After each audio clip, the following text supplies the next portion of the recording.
Melodious പവിത്രം പുത്തൻ promo ഒരു രക്ഷയില്ലാത്ത കൂട്ടുകാരങ്ങനെ നമ്മുടെ വിക്രം നമ്മുടെ വീട്ടിലെ പൊന്നോമനയായിട്ട് മാറുന്നു തിരികെ നമ്മുടെ അച്ഛന്റെ പൊന്നോമനയായിട്ട്. ആരാണ് വഴിതെളിച്ചത്? നമ്മുടെ സ്വന്തം വേദ അല്ലെ. അപ്പൊ നമ്മുടെ അച്ഛന് വാശിയായിരുന്നു വിക്രം പണിയെടുത്ത് സ്വന്തമായിട്ട് പണിയെടുത്തുണ്ടാക്കിയ പൈസക്ക് എന്തെങ്കിലും മേടിച്ചാൽ താൻ അത് സ്വീകരിക്കും എന്നുള്ളത്. അങ്ങനെ തന്നെ നമ്മുടെ അച്ഛന്റെ അമ്മയുടെ വെഡിങ് അനുസരിച്ച് നമ്മുടെ വേദ കേക്കൊക്കെ മേടിച്ച് ഭയങ്കര ആഘോഷമൊക്കെ സെറ്റ് ചെയ്യുവാട്ടോ. അപ്പൊ എല്ലാ മക്കളും ഓരോ ഗിഫ്റ്റ് കൊടുക്കണമെന്നൊക്കെ പറഞ്ഞ് നമ്മുടെ വേദ ഇങ്ങനെ എല്ലാം റെഡിയാക്കി വെച്ചിരിക്കും. അപ്പൊ നമ്മുടെ വിക്രം ഇതുപോലെ തന്നെ ഗിഫ്റ്റ് കൊണ്ടുവന്ന് കൊടുക്കുന്നുണ്ട്. അപ്പൊ ആദ്യം നമ്മുടെ അച്ഛൻ അത് നേരെ നമ്മുടെ വിക്രത്തിന്റെ മുഖത്തേക്ക് വലിച്ചെറിയുക.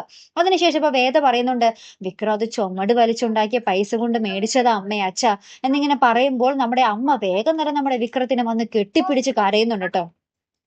അതിനുശേഷം നമുക്ക് കാണുവാൻ സാധിച്ച കാഴ്ചയാണ് നമ്മുടെ ഹൃദയങ്ങളെ പൊള്ളിച്ച കാഴ്ച കേട്ടോ. കാരണം എന്ന് വെച്ചാൽ നമ്മുടെ അച്ഛൻ ആ ഒരു ഷർട്ടും മുണ്ടും നമ്മുടെ വിക്രം ആരുമില്ലാന്ന് ഉള്ള ഒരു സമയത്ത് അതൊക്കെ എടുത്ത് നോക്കുകയും കണ്ണാടിയിൽ ഇങ്ങനെ നോക്കി ചിരിക്കുകയൊക്കെ ചെയ്യുന്ന ഒരു രംഗം കേട്ടോ. അപ്പൊ ഇത് കൃത്യമായിട്ട് നമ്മുടെ വേദ കാണുന്നുണ്ട്. അപ്പൊ ഈ രംഗങ്ങളൊക്കെ അപ്പൊ വേദയ്ക്ക് മനസ്സിലായി അച്ഛനും മകനും തമ്മിൽ എന്തോരം ആഴത്തിലുള്ള ഒരു ബന്ധം ഉണ്ടെന്നുള്ളത്. പരസ്പരം അങ്ങോട്ടും ഇങ്ങോട്ടും വഴക്കടിക്കുമ്പോഴും അവരുടെ ഉള്ളിൽ ഒരു അലയടിക്കുകയാണെന്നുള്ള ഒരു കാര്യം നമ്മുടെ വേദയ്ക്ക് മനസ്സിലായി. പക്ഷെ ഒരു സ്ഥലത്ത് നമ്മുടെ വേദ ജയിച്ചു വരുമ്പോൾ അപ്പുറത്ത് നമ്മുടെ വിശ്വം നമ്മുടെ വേദയെ പറ്റിക്കുകയായിരുന്നു കൂട്ടുകാരെ. ജോലിക്കെന്നും പറഞ്ഞിട്ട് അവിടെ ബീച്ചിലൊക്കെ പോയിരുന്ന ഭക്ഷണം കഴിക്കുന്ന ജോലിയായിരുന്നു നമ്മുടെ വിശ്വത്തിന്. ശരിക്കും പറഞ്ഞാല് നമ്മുടെ ആ ഏട്ടത്തിനെയൊക്കെ പറ്റിക്കുകയായിരുന്നു നമ്മുടെ വിശ്വം അല്ലെ. അപ്പൊ എന്തായാലും കാത്തിരുന്ന് തന്നെ കാണും. ഇപ്പൊ എങ്ങനെയായിരിക്കും പരമ്പര വരാൻ പോകുന്നതും കണ്ടു തന്നെ അറിയാട്ടോ. അപ്പൊ അടുത്തൊരു വീഡിയോ വരുന്നത് വരയ്ക്കും ഗുഡ് ബൈ.